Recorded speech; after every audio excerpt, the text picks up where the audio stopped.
Hello అండి. Welcome to my channel. మళ్ళీ ఒకసారి అందరికీ హ్యాపీ క్రిస్మస్. రెసిపీ అయితే చూసేద్దాం.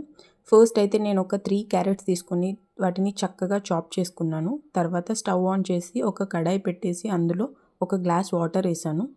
తర్వాత మనం చాప్ చేసుకున్న క్యారెట్ తీసి అందులో వేసి చక్కగా బాయిల్ చేసుకోవాలి. బాయిలింగ్ అంటే ఒక 90% ఆల్మోస్ట్ ఆల్ బాయిల్ అయిపోవాలి. కట్ చేస్తే ఇలా 2గా విడిపోవాలి.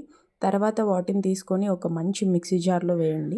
నేనైతే ఇందులో ఒక హాఫ్ కప్ షుగర్ మాత్రమే యాడ్ చేస్తున్నాను. మీకు ఎక్కువ స్వీట్నెస్ కావాలంటే ఇంకొంచెం కూడా యాడ్ చేసుకోండి. తర్వాత అలాగే ఒక 2 టేబుల్ స్పూన్ కార్న్ఫ్లోర్ కూడా యాడ్ చేసుకొని ఇప్పుడు దీన్ని థిక్ పేస్ట్ లాగా గ్రైండ్ చేసుకోండి.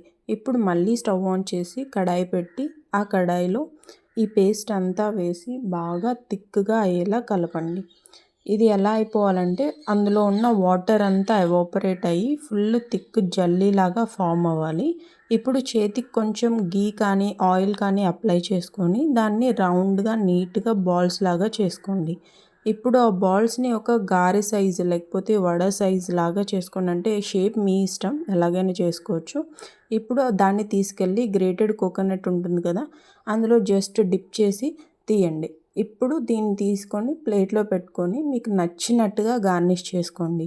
మీకు నచ్చితే లైక్ పిస్తా కానీ లేకపోతే ఇలాచీ కానీ, నేనైతే ఇలాచీ యాడ్ చేసి గార్నిష్ చేసుకున్నాను. అంతే, చాలా సింపుల్ అండి. క్యారెట్తో ఇలా డిలైట్ చేసుకోండి, చాలా స్వీట్గా ఉంటుంది. చాలామంది ఛానల్ అయితే విజిట్ చేస్తున్నారు, దానికైతే చాలా థ్యాంక్స్ అండి. అలాగే ఒక లైక్ అండ్ సబ్స్క్రైబ్ కూడా చేసుకుంటే నాకు చాలా చాలా మోటివేషన్గా ఉంటుంది. దయచేసి అర్థం చేసుకుంటారు అనుకుంటున్నాను. Thanks for watching.